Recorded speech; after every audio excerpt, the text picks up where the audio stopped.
Yo, what's up guys, it's Talon. So today we're going to be focusing on a Corki gameplay. So starting off with the draft, the reason that I ended up drafting Corki in this game, I have an AP top and support, so I want some type of AD on my team.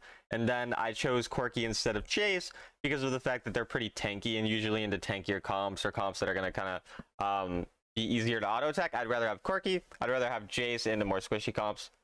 So that's kind of why we chose this for the draft.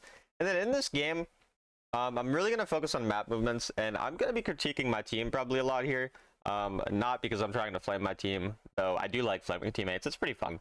But just because I kind of want to talk about sort of understanding where to be on the map and win. Especially because I have a relatively high elo team. I mean, my support, I think, is Challenger, or Challenger Peak, rather. My ADC is a Sovereign Peak, and I think my other teammates are like Challenger or Grandmaster Peaks. And there's still a lot of mistakes when it comes to that stuff, so want to point that out. Level 1, you see, I'm pretty much just looking for as many trades and autos as I can with the Ahri because I know I win the level 1. Corki wins most level 1s pretty good. His poke and his kind of sustained damage is really, really strong. And so because we zone her off, we end up poking her to the point that she has to recall because she knows that if she walks up, she's just going to die. And so then we end up pushing really hard. My goal is to crash the next wave. That way I denied her a couple minions. But I can still recall after crashing the wave so that I don't lose out on any more minions, and I'm not lower health than her so that I can still trade fine with her and not be scared of anything. I also get a longsword on this back, so I bought in a longsword since I was 500 gold. A lot of times if you do end up recalling in a weird situation before you get that 900 gold for boots, you can buy something like a longsword, or if you're an AP champion you can buy like an Aether Wisp, or if you're a lethality champion you can buy Serrated Dirk. Basically something that gets you more value, because buying boots wouldn't really do anything for me in the lane. Like, it wouldn't give me more damage, it wouldn't really make me much stronger, but this longsword makes it so that I really can just win those trades a lot harder. And then I'm trying to maintain lane priority in this lane because I'm a Corki, so I'm pretty strong early game. I have pretty good wave clear, and usually most AD champions you kind of want to maintain that lane priority, because the difference is when you're playing like a mage, like when I'm playing Orianna for example, or Syndra, it's kind of hard to always maintain lane priority because you lack mana in the early game. So once I'm hitting about level 4 on Syndra or Orianna, my mana is going to be mostly depleted, and I'm going to need to take a recall, but my wave clear is not going to be super strong because I'm basically out of mana, and my auto attacks do less damage compared to a champion like Corki.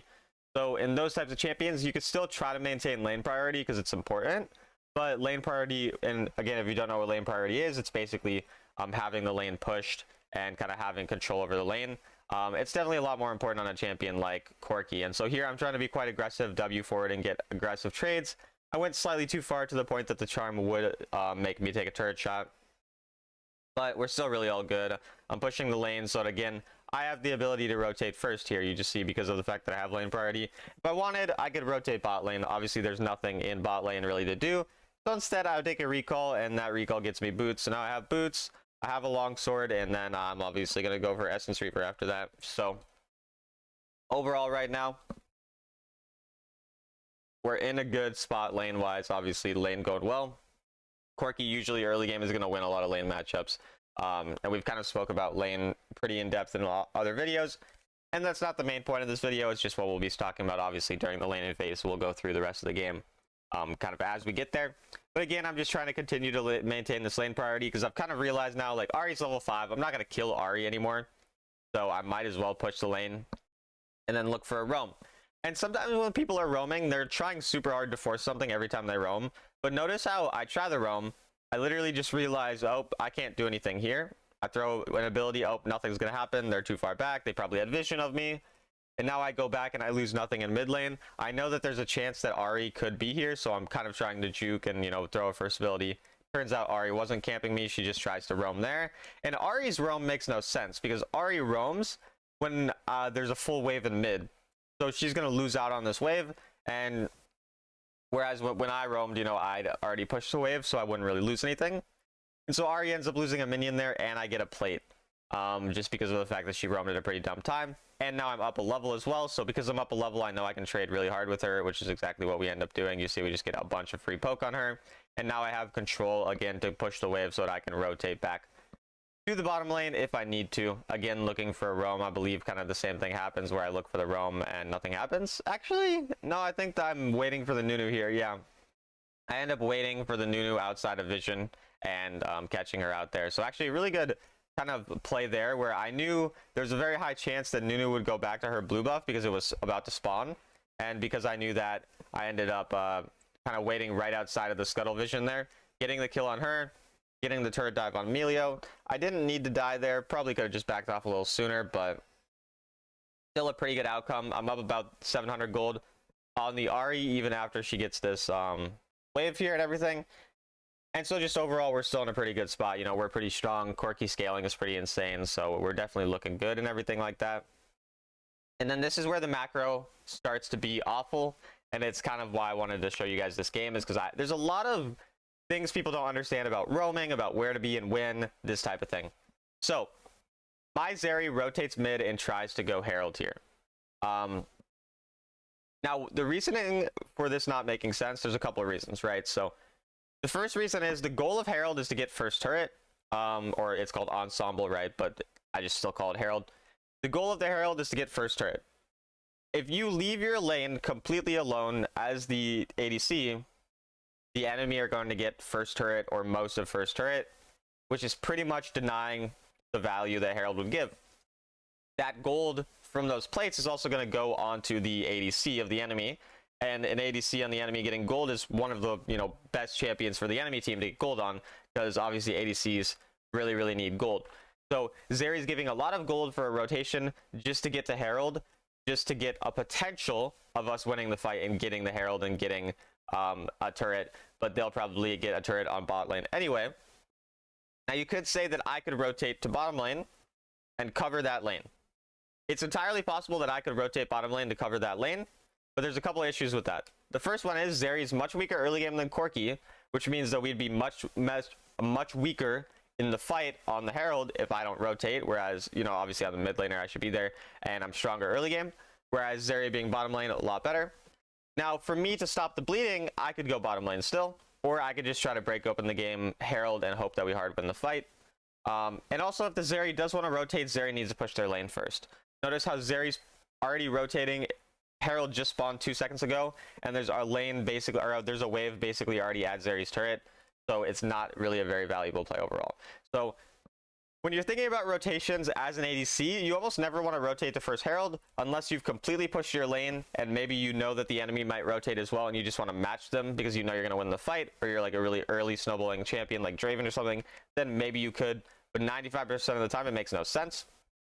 And so at this point in the game, we're basically even gold as a team. You're going to see us go to this fight 5v4, and I believe we're going to win the fight pretty hard because we're 5v4. But the gold is still not going to be that good. And so you see, I go really aggressive because I know we want to force this really hard because we have a numbers advantage. And so that's why I W forward. I go super aggressive. I try to get this immediately. And then I just focus on the turrets immediately even. Like, I know that fight already not going like insanely well. So I'm just going to grab my thing.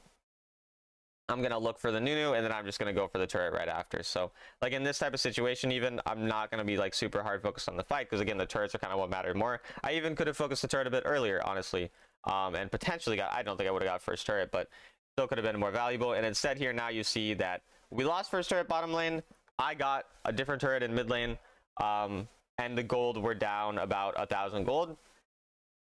As a team, and their Xayah is extremely fed. And then here, another dumb rotation, right? And again, I'm not saying dumb to flame, I'm just pointing out why it makes no sense. So, exact same situation here now. Dragon, my Singed rotates to Dragon, which means the enemy are able to get top turret, and they get an additional gold lead from getting top turret. So once again, first we had our ADC rotate to an objective when they hadn't pushed their lane out. Then we have the Singed rotate to an objective when he hasn't pushed his lane out. And now it leads to multiple situations where the enemy are getting free turrets. They're able to snowball a lot. And then now I'm trying to get Zeri to go mid lane. I'm trying to cover this because I want the additional gold because I kind of trust myself more, definitely than the Zeri. And because of that, we get this additional wave. We catch the next wave. And then we go up for a third wave. And this is where, again, my team, they continue to force fights on the Dragon 5v4, where the enemy have already rotated when I'm not there. If I rotate to that fight, we're weaker because we have given up a lot of gold. We have a high chance of losing that fight, which is why I prioritize the gold on myself, going for this top lane turret, My team ends up at least getting a couple kills out of the fight, so it's not the end of the world. But I end up prioritizing kind of side lane pushing, that type of thing. And you're kind of going to see this throughout the game. I'm going to be prioritizing lanes, getting top lane or mid lane pushed a lot. There's going to be a time in the game where I'm covering 2 lanes basically at once, as we have a majority of our team in just one part of the map. And again, because of these types of actions, we end up bleeding a lot of gold. But here you can see, due to my play, I'm at least able to get an entire top turret with a bunch of plates. So this gets me really, really strong at this point in the game. And even though most of my team is a bit behind, if we look at the gold right now, we're down 1 kill, 1 dragon, and we're down 1,000 gold, which is obviously more gold than you should be down. But if you look at the gold difference, I'm up 2,000 gold on Ahri, whereas bot lanes, even though my ADC has 3 kills versus 1 kill on Xayah, and he only has 1 less assist, he's down 800 gold. My support's down a lot of gold as well because the Emilio's been on a lot of those turrets that have been taken. And then top lane down 1,000 as well. Again, because of the fact that they're just not really focused on turrets or farming. And the enemies scale really well too, so it's like not like we just completely, we have really good scaling as our team as well, but it's not like we completely outscale them to the point that we can just like be fine with this type of situation. But yeah, then you see basically I'm covering this lane, and then again Singed is on the wrong side. Zeri is not really where they should be. There's kind of a lot of situations at this point in the game where we're not on parts of the map that make sense. So the reasoning for Singed needing to not be bot lane is because as a side lane top laner or Baron laner, you need to be initially split pushing on the opposite side of wherever the next objective is going to spawn, because as a Baron laner, your goal is to draw a lot of pressure, especially a champion like Singed. And so his goal is to clear the wave in the opposite side of the Baron, or of the opposite side of the objective rather. The next objective is Dragon in this case. That way, if the enemy end up going towards him and putting a lot of pressure on him, we have the potential to get the objective once it is spawning. And before that time period, he's just able to kind of get some pressure pushing that lane. And then after he pushes the lane, he can rotate afterwards, but not before. Whereas if he's on this side of the map, he's not really able to do much. Because he's a Singed, he's not very strong. He's just kind of going to be sitting there wave clearing, doing nothing, whereas he'd be drawing a lot more pressure on the top side of the map.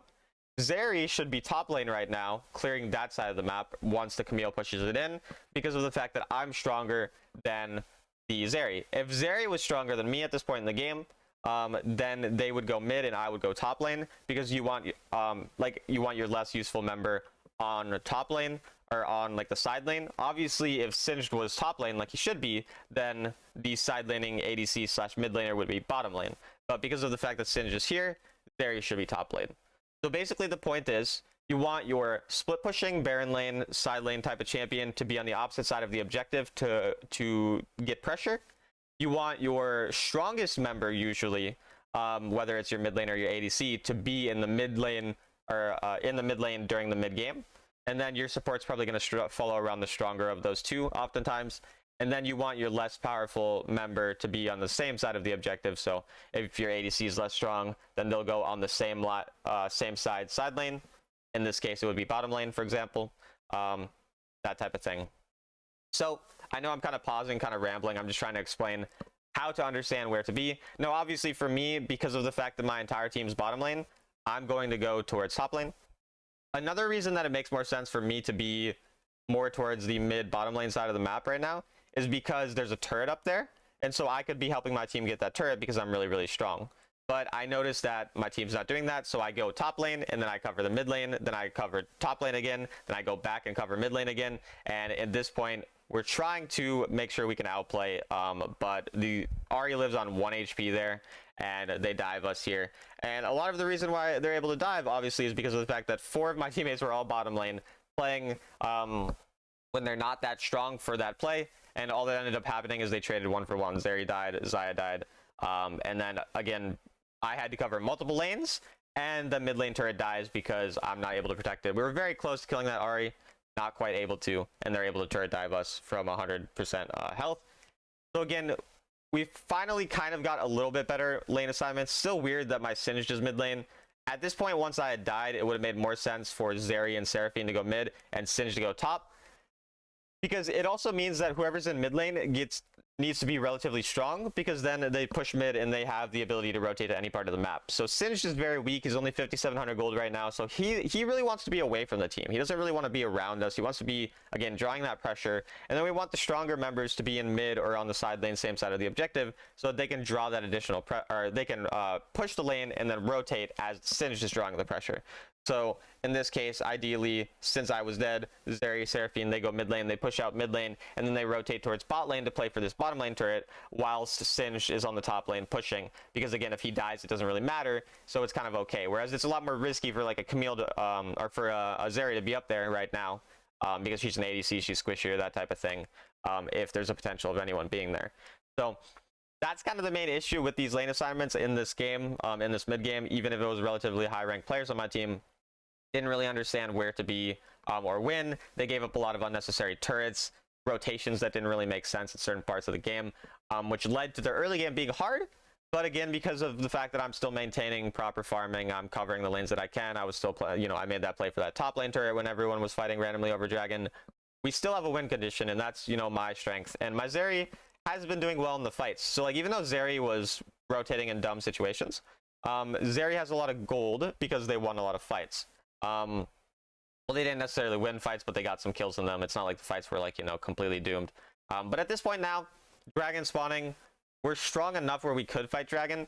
So my main goal is to get mid lane prio, and then after getting mid lane prio, ideally I want to recall so I can spend some of this gold, and then I want to rotate and help my team at the Dragon. But because of the fact that the enemy showed up, I decided to stay to try to poke them out and whatever. And now at this point, I don't remember if I recall. I think recalling is probably just not possible at this point. We're only 10 seconds left until the objective. I'm 2 items, so spending that additional gold is nice, but not really possible. So we just kind of end up being in this point where now we're just going to play the fight. And at this point, it's pretty straightforward. I just need to basically get as much damage as I can onto the enemy by autoing them whenever they walk up. Playing these team fights is very straightforward because, again, the enemy don't have a ton of champs who are super dangerous. They have Ahri, who I need to be able to cleanse. Nunu's pretty easy to just auto attack on top of me. And then really the only other danger is Camille ulting me. So I have a lot of very easy ways to play these fights. I can just auto attack. It's pretty straightforward, which is why farming is so important in this game, and kind of where I am in the map is really, really important, because if I'm in the proper spots in the map getting the right amount of gold, I'm going to be in a position to likely carry. And so now at this point, the Baron spawning. And once again, we see another mistake in terms of where people are on the map. Baron spawns in 24 seconds. That's next objective. That means we want Singed on the bottom lane so that he's drawing pressure away from the Baron, because again, he's not very strong. He's a side laner, and then he can push the wave, and then he could rotate after he pushes the lane if he wants, or he can stay on the side lane. We would probably want Zeri top lane, because again, I'm still stronger than Zeri, so it makes more sense for me to have control over the mid lane, so I have the ability to rotate wherever to help my team out, that type of thing. And then now we would want Seraphine following me, because I'm, again, a little bit stronger. Let's say that the Zeri was stronger than me, then again, Zeri, Seraphine would be mid lane, I'd be top lane. Just depends on the game. So that's kind of where we should be right now in terms of lanes, which again is not where we are. Their Camille's also on the wrong side, which is good for us, because Camille's a lot stronger right now than pretty much everyone. And so if she was initially on the side lane, on bottom lane, she would be pushing that lane pretty deep, having a lot of pressure, and then getting to rotate and find flank angles as well. Because that's the other thing. If you end up pushing a side lane on the opposite side of the objective and then you rotate afterwards, a lot of times you get really good flank angles, which is really important for a top laner. But at this point, I'm just trying to control the Baron side of the map, which is why I'm really trying to ping my team. Like, hey, they might go Baron. Like, we need to look at this. We need to try. And so we're really like playing around this kind of area to see if we can get some type of fight. Zeri is covering that side, which again, you can see it's kind of like Zeri not being there, kind of hard for us a bit. And had Zeri been there earlier, we'd probably have a bit more pressure initially. It's fine though, not the end of the world. And Zeri does end up still finding the angle to rotate at some point, which then leads to us, being able to at least play this fight at this point. So now again, as I was kind of talking about, I can pretty much just auto attack. I'm targeting that Melio initially because, again, if I can kill that Melio, it's a lot easier to play the game. And then I pretty much just auto attack whoever comes in front of me in this fight, and my team gets a really good fight off. We get a bunch of damage on them. Team does well in the fight. So again, like, my team this game, they fought pretty well, and I would say that's probably one of the reasons these people are like Challenger Sovereign peaks, is because they can play pretty well mechanically. Like, they can win fights. but where they are in the map often is a bit lacking, which might be why some of them aren't, you know, sovereign in our challenger peakers, that type of thing. And then here we go very aggressive to just kill the Ahri because we know we just have the damage.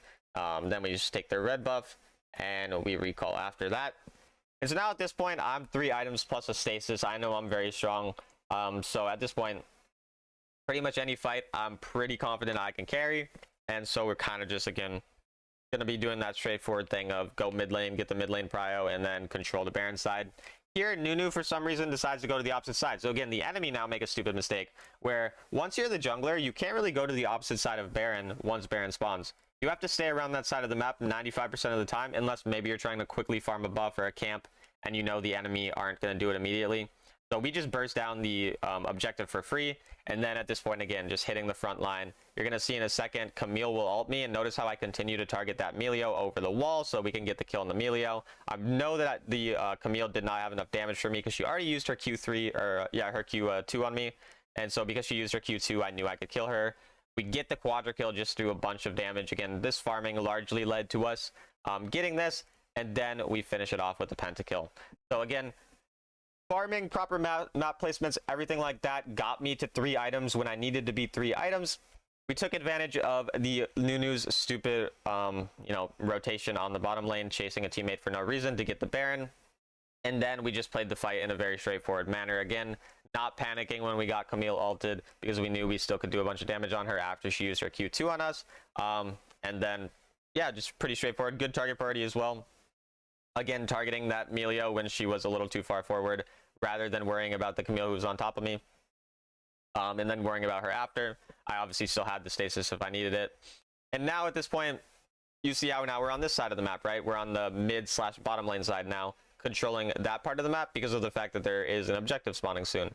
And so it's kind of always having control over the side of the map that has the objectives, which is ultimately kind of the entire gist of this video. That's why we're having the stronger members and often the mid and ADC kind of controlling the mid as well as the side lane, same of the objective, and then having that split pushing side lane champion always kind of have control on the other side of the map, largely just due to the fact that, again, we just want control over the objectives. We kind of always want to be in a position where that makes sense. And then where, again, the top laner is just able to draw some pressure. And then at this point, again, the game's really straightforward, right? Like, I'm very, very fed. So we're just sieging with the Baron. We're making sure that we get as many lanes pushed as possible. Yeah, I mean, it's really not much more complicated than that now at this point in the game. We have a video, in the past where we talked about kind of mechanics of fights and everything. So, like, you can also watch, some of my videos on that if you're sort of curious more about how my thought process is in these fights. But again, we're mostly just keeping track of spells, making sure, again, the dangerous champs for me are Ahri and Camille, if I know where they are, or if, Ahri uses her charm, or if Camille uses her ult. If those things are gone, there's nothing really dangerous to me. So it's largely just those things that I'm worried about. Here, we're just going to quickly take the blue buff before we end up going to our team. Again, we're just kind of fine with, spending some time farming because of the fact that we don't have Baron anymore. So we don't really have much else to do. At this point, we're kind of just waiting for the next objectives to spawn because Elder spawns in a minute and 15, and I think Baron's around that time too. So we mostly just want control over the map until then, just pretty straightforward, just kind of controlling these sides of the map. If the enemy walk up, we might try to poke them, but otherwise, we pretty much just wait for the waves because we are strong enough. We're on 4 items. 4-item Corki at this point in the game will completely shred everyone. And so that's largely what we're looking for, as we kind of said, just, again, sitting on the mid wave. Here again, same problem with the map movements. Singed is not bot lane covering the person he should be, so Zeri goes there. Oftentimes an AD carry can get solo killed by a side laner, like Camille could solo kill Zeri, very likely, and then we would be kind of screwed. So you can just see how many times, people are on the wrong side of the map. And sometimes, you could blame the Singed, sometimes you could blame the Zeri, because it's like you could say, well, Zeri's just covering because Singed wasn't. Someone has to cover. Like in this case, that'd be true. In other cases, they were just kind of choosing to go to the wrong place. It's like kind of just depends, right? So, but these types of things I think are really important to understand. And then actually also want to talk about this, trying to get my team to kind of be aware of the fact that they could still sneak Baron, they could be over the wall. And so I go for the ward. So most people would just immediately go Dragon here. 10 seconds to the Elder Dragon. But you have to be aware when the enemy are behind and they're in a very losing situation, oftentimes they're going to try to go to the opposite objective of you. So in this case, I'm kind of aware of the fact that they might be trying to sneak the Baron. And so because of that, I'm trying to ping my team here, and I'm trying to go, ward it to see if they do end up going for it, and then still get over to the Baron or to the Elder in time.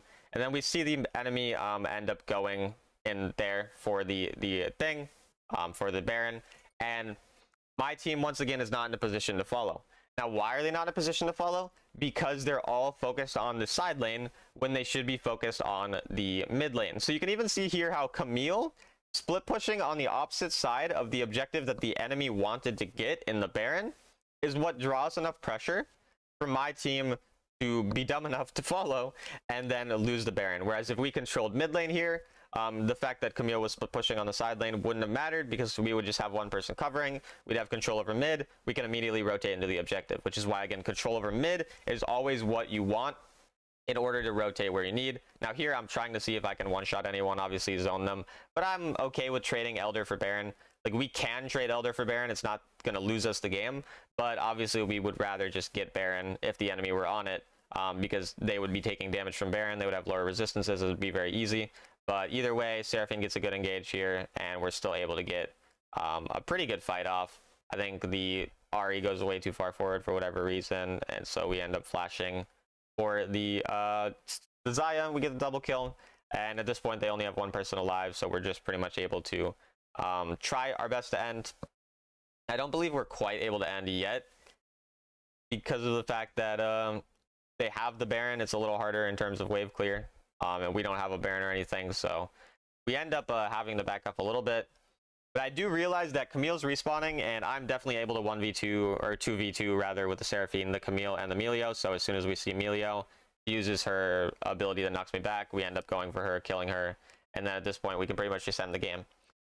So again, just to kind of reiterate some of the main points of this video, make sure if you're the side laning kind of Baron laner that you're on the opposite side of the key objective, and then after you push out that objective, you can or after you push out your own lane rather, then you can rotate, but don't rotate before you push out your own lane. If you're deciding whether to go mid or to go same side of the objective as the ADC/mid, typically you want the stronger of the two to go mid lane after the first objective is taken. So if the mid laner is stronger, they probably stick in mid. If the ADC is stronger, they're often going to stick in mid. Sometimes this isn't the case. For example, if you're an assassin mid laner, it's more likely that you want a side lane even if you're really strong. Or if you're a really strong side laner like Jace, those types of champions want the side lane anyways. But control mages like Orianna, Ziggs, Syndra, or ADCs like Lucian, Slash, Corki, etc., they would prefer to be in mid lane as a mid laner if they can. But again, sometimes you have to let your ADC support go there if they're a lot stronger.